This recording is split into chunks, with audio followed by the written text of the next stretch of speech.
All right, let's talk about opening and closing our case. The first and most important thing that you want to remember is that your case needs to be on a stable surface. Right now, I have this on my desk, but another good spot is on the floor, right? It needs to be on a nice table or something really sturdy. Don't put it on, a stool, and definitely don't put it on your lap. I can't tell you how many clarinets over the years I've seen open on their lap and then the case flies away and then the clarinet gets broken. So make sure your clarinet is on a nice stable surface. Okay, all cases look a little different. You might have some that look similar, but they all pretty much look like a square clarinet cases. Some might have zippers, some might have different latches. This one has latches like this, and most all of them have label on the top. Now, this one actually doesn't have a label on the top, but the majority of cases have some sort of label, usually with the name brand of your instrument, that tells you that it's the top. If you open it upside down, the parts might fall apart all over the place. So you don't want to open it upside down. You want to make sure it's right side up. I made my own label right here, so I know it's right side up. And that's the way you want to set it before you open it. Once you know it's safe and it's on a stable surface, you can undo the latches and then you can open it up. And right here is where you should stop. Once you're looking at your clarinet, you should stop and you should actually take a picture or draw a picture of your instrument in its case the way it is.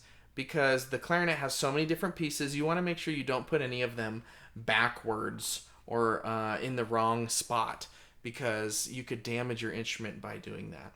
Okay, so really pay attention to what way the instrument's facing. You want to make sure it's this way and not this way, right? You want to make sure you know exactly what it's supposed to look like when it goes in there. Okay, and that's how you open your case. When you're closing your case, you just want to make sure that, one, you never put anything on top of your instrument. You don't want to put other papers on there. You don't want to put your band book on here. You don't want to throw your extra stuff just somewhere in there, right? You don't want to do that. You want to make sure that you have everything in a spot and nothing is on top, because these keys can get bent if they have things on top of them and you close your case. If you don't have anything on top of your case, that's a good sign. And then when you close it, you notice it should close all the way. It's pretty much all the way closed right here. If it's sticking up a little bit like this, do not force it down and jam it. That will bend things. It most likely, if it doesn't go down all the way, means that something is backwards, and that doesn't allow it to shut all the way. And if you force it down, you're going to put pressure on all that key work, and it could break something or bend it, and then you'd have to get it repaired at the repair shop.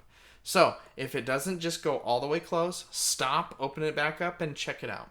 And then when you close your case, make sure you always latch it, right? You got to make sure you latch it or zip it up. I can't tell you again how many times I've seen clarinet players leave it like this, and then they pick it up, and it opens, and everything falls apart.